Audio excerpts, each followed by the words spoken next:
क्या क्या पढ़ लिया था हमने अभी तक?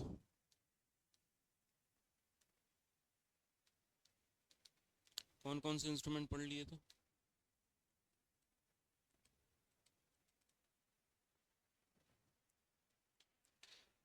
कौन कौन से इंस्ट्रूमेंट पढ़ लिए थे हमने? एक हमने पढ़ लिया था क्या? PM MC. फिर हमने क्या पढ़ लिया था? MI type. फिर इलेक्ट्रो डायनेमोमीटर। ये पढ़ा था ना? याद है नहीं है? जो पीएमएमसी इंस्ट्रूमेंट होता है ये डीसी में यूज किया जाता है। ये एसी प्लस डीसी दोनों में। पीएमएमसी से हम क्या मेजर करते हैं? वोल्टेज। और क्या मेजर करते हैं? करंट मेजर करते हैं। ठीक है, पीएमएमसी इंस्ट्रूमेंट से वोल्टेज और करंट मेजर करते हैं। ठीक है। उसके बाद इससे वोल्ट मीटर भी बनाया जाता है और अमीटर भी बनाया जाता है। वोल्टेज का मतलब है कि वोल्टेज मेजर किससे करेंगे? वोल्ट मीटर से। और किससे? वोल्टेज वोल्ट मीटर से और करंट अमीटर से। इसके लिए हम किसका यूज करेंगे? अमीटर का। इसके लिए हम किसका यूज करेंगे? वोल्ट मीटर का यूज करेंगे। ठीक है। उसके बाद इसकी जो पीएमएमसी इंस्ट्रूमेंट होता है इसकी स्केल क्या होती है? लीनियर होती है। इसकी स्केल क्या होती है? लीनियर होती है। और सबसे एक्यूरेट इंस्ट्रूमेंट कौन सा है? पीएमएमसी। ठीक है। सबसे ज़्यादा एक्यूरेट होता है। ठीक है, एक चीज़ और इसमें लिख लेना, एक्यूरेट होता है सबसे ज़्यादा। सारी चीज़ें तो लिखी हुई है, लिखा कर जाके। सबसे ज़्यादा क्या होता है? एक्यूरेट होता है। उसके बाद एमआई टाइप जो होता है ये एसी डीसी दोनों में उपयोग किया जाता है। ठीक है। सबसे पहले हम इसके स्केल की बात करें तो इसकी स्केल कैसी होती है? नॉन लीनियर होती है। ठीक है। इससे क्या बनाया जाता है? वोल्ट मीटर और अमीटर। वोल्ट मीटर और अमीटर बनाया जाता है। ठीक है। एम्पियर नापने के लिए एम्पियर मीटर या अमीटर बनाया जाता है। ठीक है। इसके स्केल कैसी होती है? नॉन लीनियर होती है। ठीक है। एसीडी से दोनों में उपयोग होता है। कौन सा? MI type. एमआई टाइप कितने प्रकार का होता है? दो तरीके का होता है, एक अट्रैक्शन टाइप और एक रिपल्सन टाइप। ठीक है। एमआई के टाइप की अगर हम बात करें, एमआई कितने टाइप का होता है? एक होता है अट्रैक्शन और एक होता है रिपल्सन होता है। एक अट्रैक्शन और एक रिपल्सन, दो तरीके के आते हैं। फिर उसके बाद हमने इलेक्ट्रोडायनामोमीटर पढ़ा था। इलेक्ट्रोडायनामोमीटर जो है इसको ट्रांसफर इंस्ट्रूमेंट कहा जाता है। सबसे इंपॉर्टेंट बात, ट्रांसफर इंस्ट्रूमेंट कहा जाता है इसको।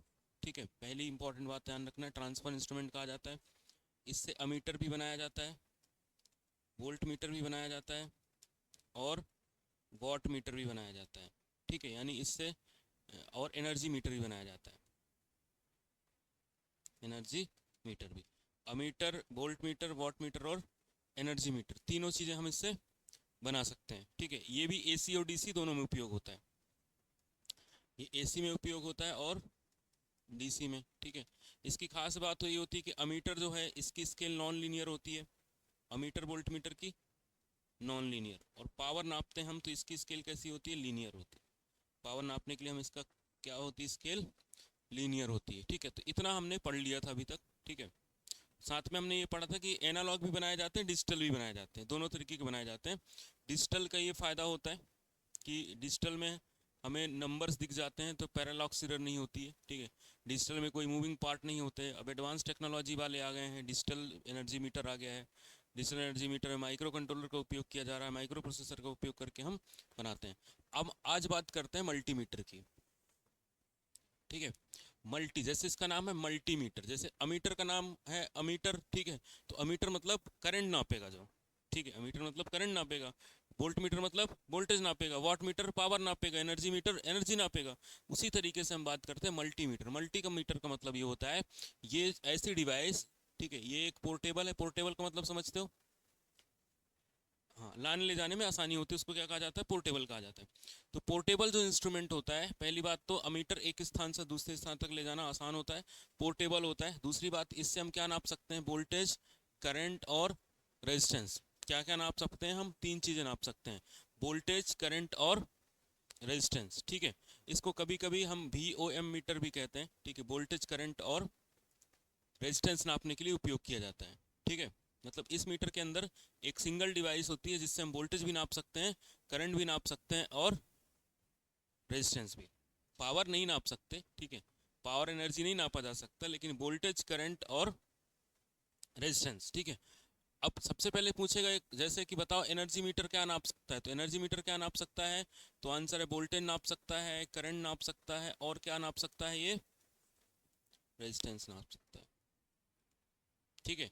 वोल्टेज, करंट और रेजिस्टेंस, ठीक है, तीन चीजें नाप सकता है, इसलिए इसका नाम क्या देंगे, मल्टी मीटर। अब मल्टीमीटर भी कितने प्रकार के होते हैं, दो तरीके के मल्टीमीटर होते हैं। कितने तरीके के मल्टीमीटर होते हैं, दो तरीके के होते हैं, ठीक है। पहला होता है कौन सा, एनालॉग मल्टीमीटर। पहला कौन सा होता है, एनालॉग मल्टीमीटर, और दूसरा होता है डिजिटल मल्टीमीटर। पहला होता है एनालॉग मल्टीमीटर, दूसरा होता है डिजिटल मल्टीमीटर। तो एनालॉग जो मल्टीमीटर होता है, इसमें मूविंग कॉइल इंस्ट्रूमेंट का उपयोग किया जाता है। किसका उपयोग किया जाता है, मूविंग कॉइल इंस्ट्रूमेंट का उपयोग किया जाता है। जैसे हमने पीएमएमसी पढ़ा था ना, तो यहाँ पर किसका उपयोग किया जाएगा, P M M C, permanent magnet moving coil. तो किसका उपयोग किया जाएगा, मूविंग कॉइल। मूविंग कॉइल का उपयोग कहाँ किया जाएगा, एनालॉग मल्टीमीटर पे, ठीक है। एनालॉग मल्टीमीटर की खास बात ये होती है ना कि अगर उसमें बैटरी नहीं भी है तो वोल्टेज और करंट हम नाप सकते हैं, ठीक है। वोल्टेज और करंट नापने के लिए बैटरी की जरूरत नहीं पड़ती। लेकिन डिजिटल जो मल्टीमीटर होता है ना, उसमें चाहे वोल्टेज नापना हो, चाहे करंट नापना हो, कुछ भी नापना हो, बैटरी चाहिए होगा, ठीक है। और जो एनालॉग मल्टीमीटर है, उसमें जब हमें रेजिस्टेंस नापना होता है तभी बैटरी की जरूरत पड़ती है, बाकी कंडीशन में बैटरी की जरूरत नहीं पड़ती है। समझ में आ रहा है। अगर हमें क्या नापना होगा, वोल्टेज और करंट नापना होगा, तो बैटरी की जरूरत नहीं पड़ेगी, किसमें, एनालॉग में, ठीक है। और डिजिटल में सभी के लिए बैटरी की जरूरत पड़ेगी, ठीक है।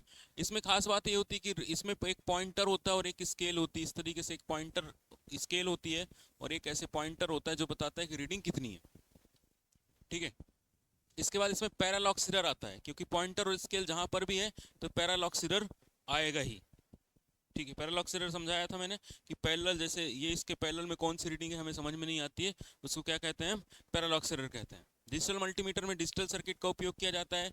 ये रीडिंग शो करती है कि इसमें एलसीडी और एलईडी में इसमें पैरेलल एरर नहीं होता है। इसमें चाहे वोल्टेज नापना हो, चाहे करंट नापना हो, सभी में किसकी जरूरत पड़ेगी, बैटरी की जरूरत पड़ेगी, ठीक है। बैटरी इसमें क्या है, वोल्टेज, करंट और रेजिस्टेंस, तीनों में बैटरी की आवश्यकता पड़ती है, ठीक है। इसमें कि सिर्फ किसके चाहिए, रेजिस्टेंस नापने के लिए बैटरी चाहिए, रेजिस्टेंस नापने के लिए बैटरी चाहिए, ठीक है। और रेजिस्टेंस जब भी हम नापेंगे ना, तो चालू लाइन पर रेजिस्टेंस कभी नहीं नापना है, ठीक है। रेजिस्टेंस नापने के लिए सर्किट हमारा कैसा होना चाहिए, डेड होना चाहिए, ठीक है। उसमें किसी भी तरीके की सप्लाई नहीं होनी चाहिए, ठीक है। तो जब भी रेजिस्टेंस नापोगे तो तरीका क्या होगा कि उसमें किसी भी तरीके की करंट ना हो, ठीक है। रेजिस्टेंस मेजरमेंट में, रेजिस्टेंस मेजरमेंट में किसकी जरूरत पड़ती है, बैटरी की जरूरत पड़ती है, क्योंकि करंट जब फ्लो होगा तभी रेजिस्टेंस निकल के आएगा, ठीक है। ये देखो, ये है हमारा एनालॉग मल्टीमीटर, ठीक है। दिख रहा सभी को, इसमें देखो स्केल्स बनी हुई हैं बहुत सारी, ठीक है। अलग अलग स्केल हैं कि हम क्या नाप रहे हैं, एसी वोल्टेज नाप रहे हैं कि डीसी वोल्टेज नाप रहे हैं, एसी करंट नाप रहे हैं कि डीसी करंट नाप रहे हैं, उस तरीके से स्केल बनाई गई है, ठीक है। तो ये मल्टीमीटर से रीडिंग लेना ना सबके बस की बात नहीं होती, ठीक है, कि हर कोई इसको यूज कर लेगा। उसको सबसे पहले तो किसकी समझ होनी चाहिए, यहाँ पर कौन कौन सी स्केल है, यहाँ पर कौन कौन सी स्केल है, ये समझना पड़ेगा सामने वाले को, ठीक है। कि ये वाली ऊपर वाली स्केल का है कि है, ठीक है, ये बीच ये वाली स्केल का है कि है, फिर ये स्केल का है कि है। तो जब स्केल पता होगी तब तो रीडिंग लेगा, जब स्केल ही नहीं पता होगी तो कौन से पता चला वो मेजर कर रहा है वोल्टेज, पता नहीं चल रहा इसमें कौन सी रीडिंग लेनी है, ठीक है। तो सबसे पहले किसकी समझ होनी चाहिए, स्केल की। अब यहाँ पर बात करते हैं एनालॉग मल्टीमीटर में कौन कौन से पार्ट होते हैं। तो इसमें क्या होती है, स्केल होती है, ठीक है। जबकि डिजिटल मल्टीमीटर में क्या होता है, डिस्प्ले होता है, एलसीडी या एलईडी के डिस्प्ले का हम उपयोग करते हैं, ठीक है।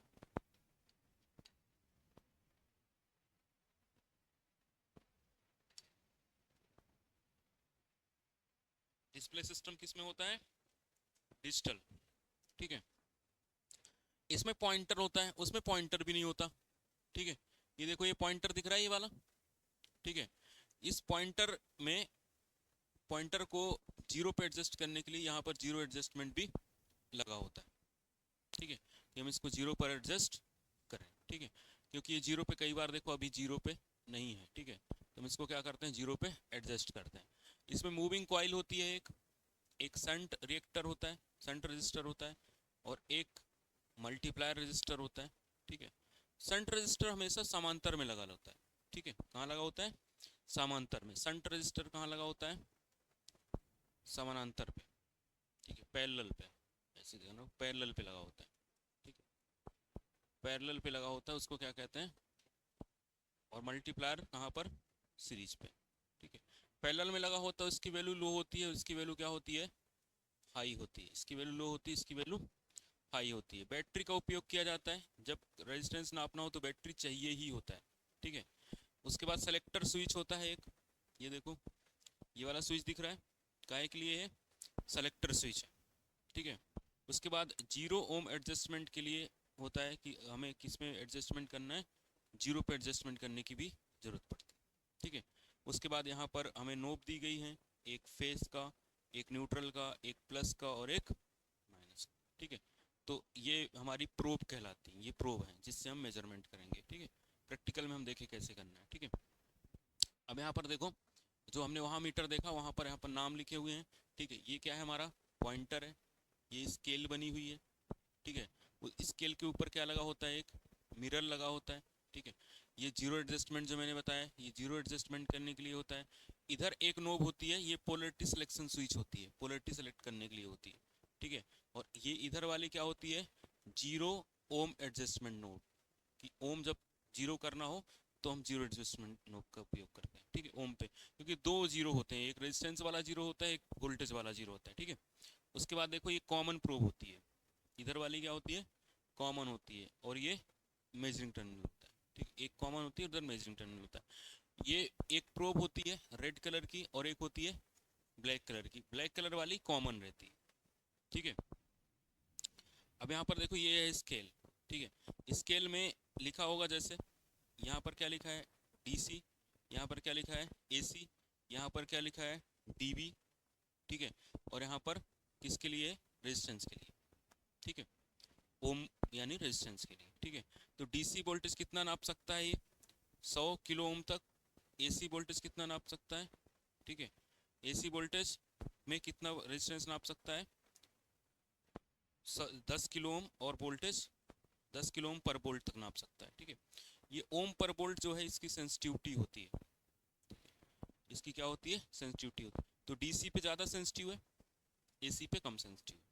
ठीक है, ये इसकी स्केल देखो, ये वाली स्केल का है कि ये ऊपर वाली रेजिस्टेंस की है, किसकी है, ऊपर वाली स्केल रेजिस्टेंस की है।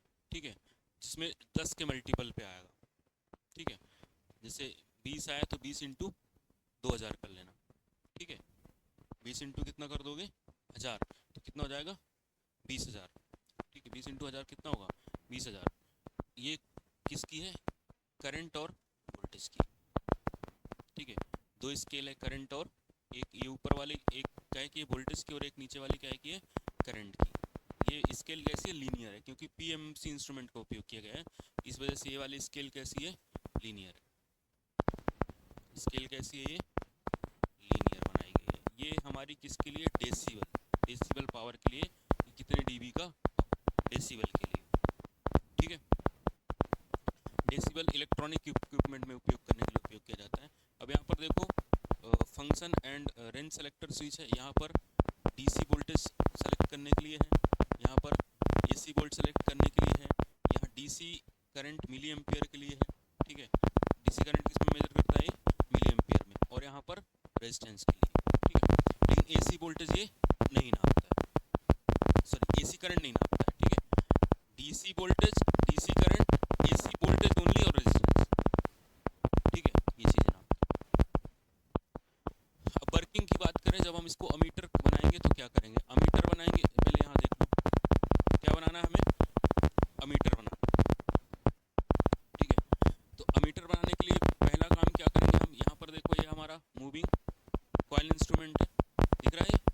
परमानेंट मैग्नेट एन और एस दिख रहा है, ये वाला क्या है परमानेंट मैग्नेट, ये वाला परमानेंट मैग्नेट है पूरा, ये मिलके बनाया था ना, ये परमानेंट मैग्नेट है, ठीक है। अब यहाँ से जो करंट जाएगा ना, प्लस से करंट जाएगा और माइनस से बाहर आएगा, ये देखो प्लस से करंट जा रहा है ऐसे, किससे जा रहा है ये मीटर से, और माइनस से क्या हो रहा है बाहर आ रहा है। उसके बाद देखो यहाँ पर करंट कितना नापना है, जितना करंट नापना है उतना रेजिस्टेंस हम उसके समांतर में कनेक्ट कर देंगे, ठीक है, समझ में आ रहा है।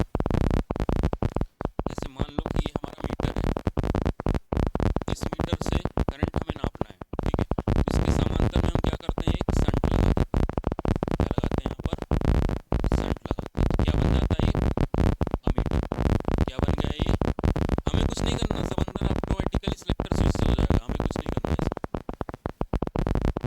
बस ये फंक्शन समझना है कि क्या होता होगा, ठीक है, क्या होता होगा ये समझने के लिए ये हमारा मूविंग कॉइल मीटर है, ठीक है, उसके पैरेलल में हमने क्या कर दिया रेजिस्टेंस को कनेक्ट कर दिया, उसके पैरेलल में हमने रेजिस्टेंस को कनेक्ट कर दिया, ठीक है।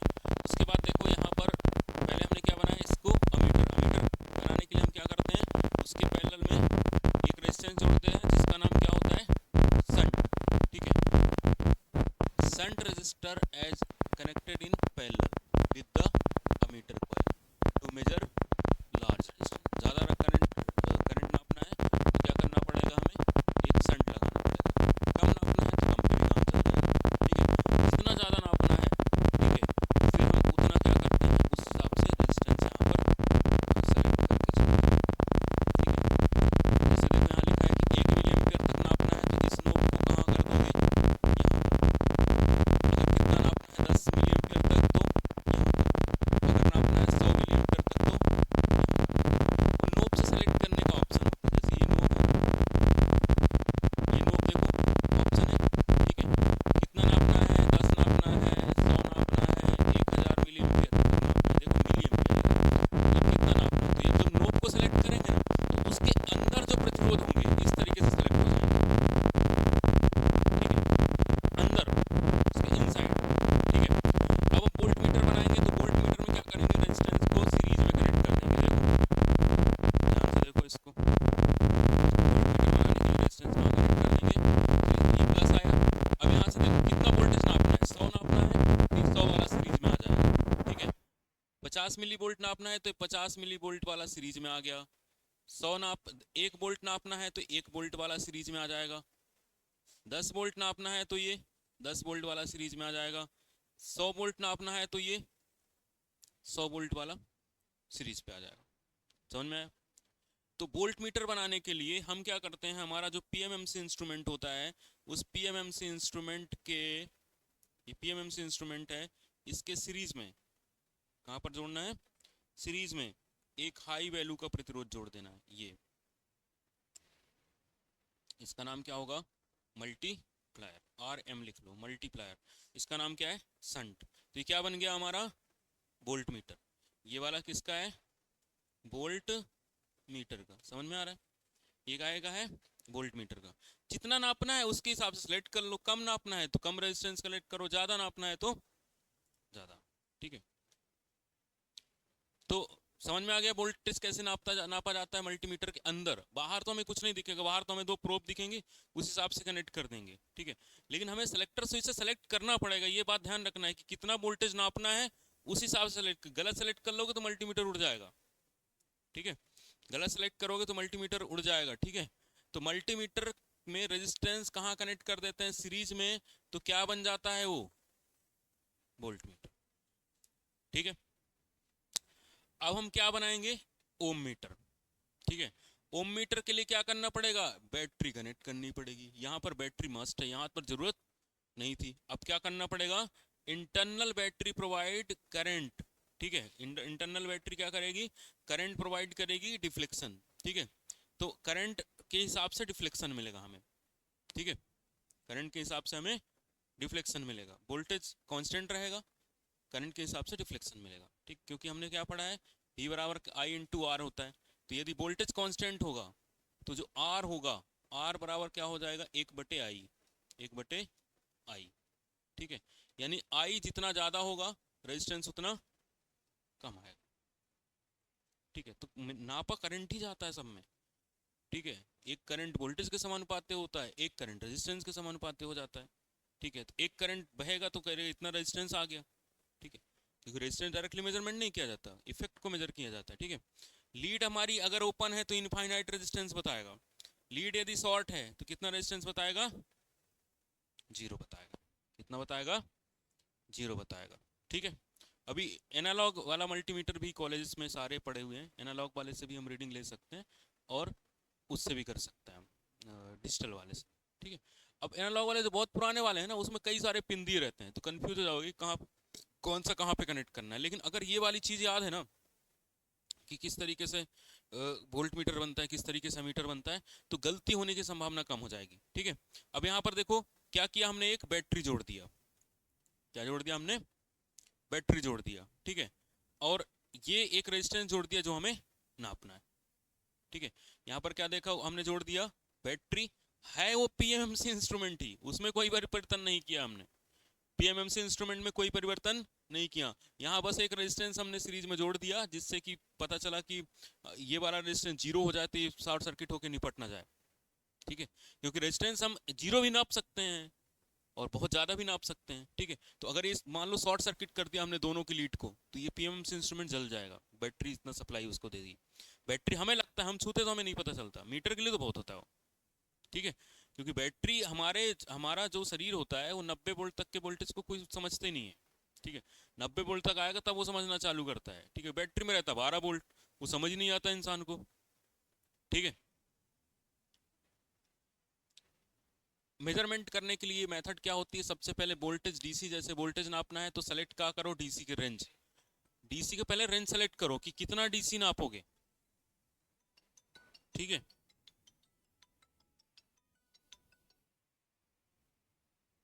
एक सेकंड करो।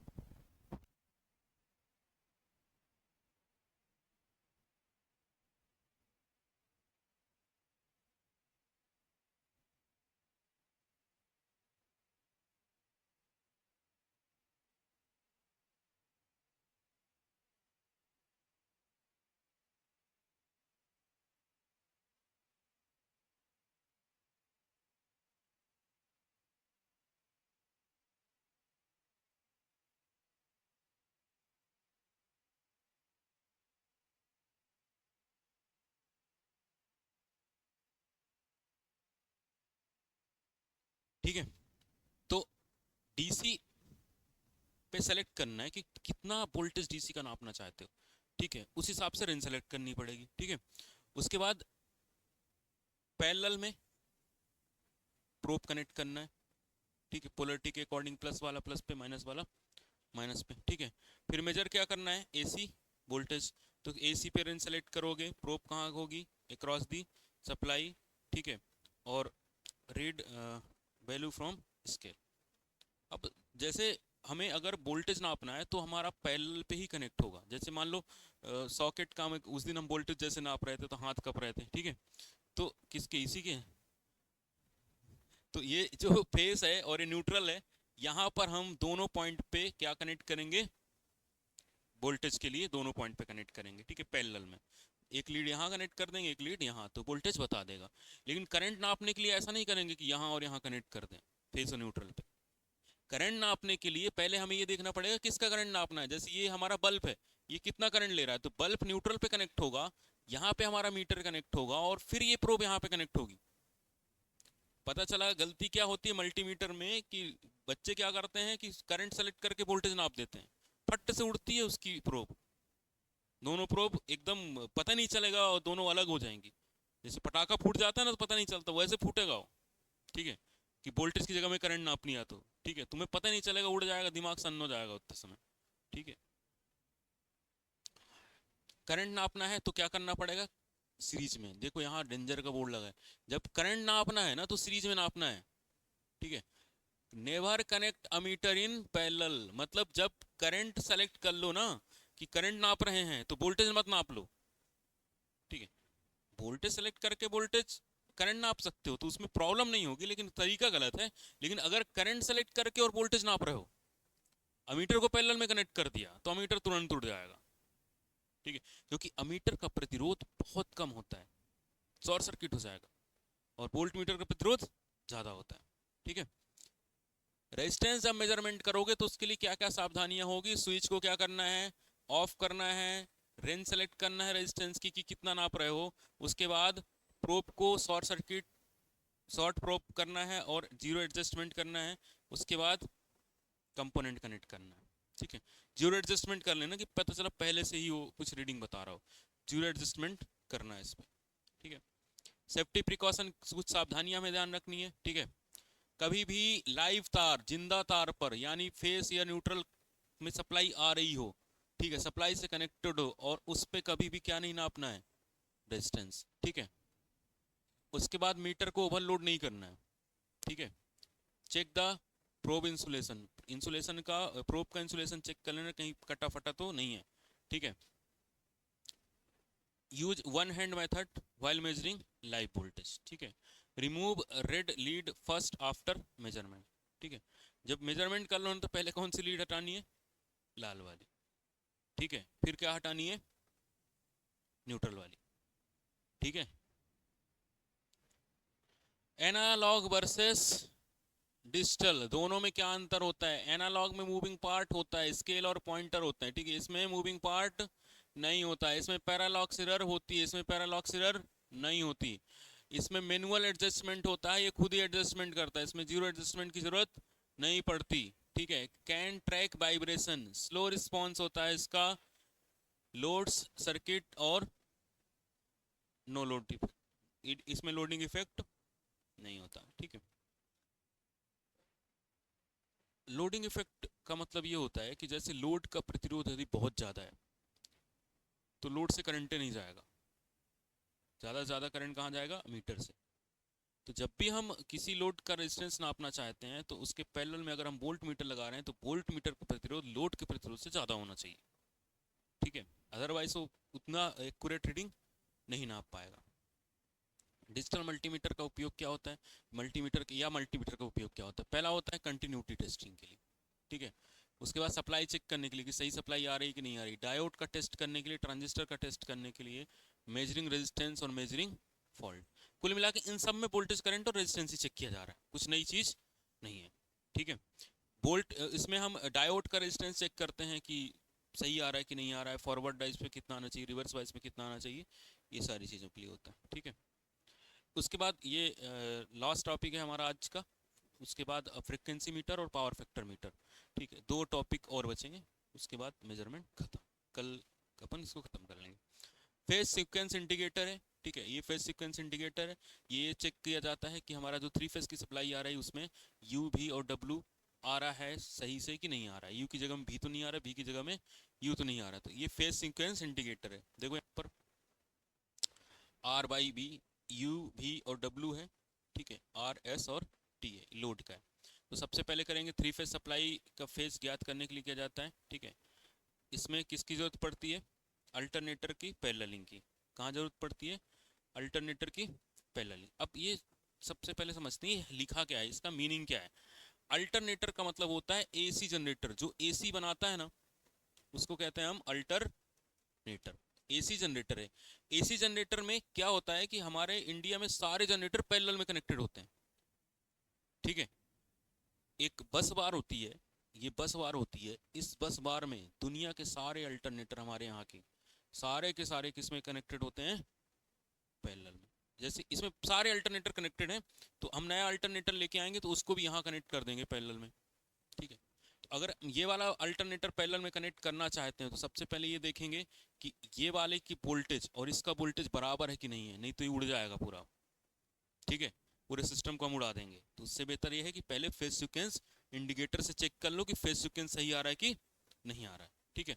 तो जो पहले से बस बार का फेज सीक्वेंस है वही फेज सीक्वेंस हमारे नए वाले अल्टरनेटर का होना चाहिए। तो अल्टरनेटर को पैरेलल में जोड़ा जाता है लोड में, ठीक है, लोड शेयरिंग के लिए। Motor rotate direction depends upon the phase sequence, ठीक है। मोटर की घूमने की दिशा, जैसे 3 फेस मोटर है ना, उसके घूमने की दिशा परिवर्तित कर देंगे। अगर हम 2 फेस आपस में इंटरचेंज कर देंगे तो उसके घूमने की दिशा बदल जाएगी, ठीक है। उसके बाद अगर रॉन्ग सीक्वेंस है तो मोटर रोटेट करेगी किसमें, अपोजिट डायरेक्शन में, विपरीत दिशा में घूमेगी, ठीक है। इसके लिए क्या करते हैं हम, क्या क्या मेथड होती है, ठीक है। इसके लिए हम फेज सीक्वेंस इंडिकेटर का उपयोग करते हैं। डिस्क रोटेट अगर क्लॉकवाइज कर रही कि एंटी क्लॉकवाइज कर रही, ठीक है। चेक करते हैं कि हमारी डिस्क में देखो यहाँ लिखा है क्लॉकवाइज रोटेट कर रही कि एंटी क्लॉकवाइज रोटेट कर रही, ठीक है। इसमें हम किसका उपयोग करते हैं, चोक एंड लैम्प का, ब्राइट लैम्प मेथड का सीक्वेंस से चेक करते हैं, और कैपेसिटर और लैम्प के थ्रू चेक करते हैं, ठीक है। ये अभी जब हम सेकेंड ईयर में पढ़ेंगे तब ज़्यादा इसका उपयोग होगा, अभी उतना ज़्यादा उपयोग नहीं है, ठीक है। जब हम वहाँ पर पढ़ते हैं तो वहाँ ज़रूरी होता है फेज सीक्वेंस इंडिकेटर।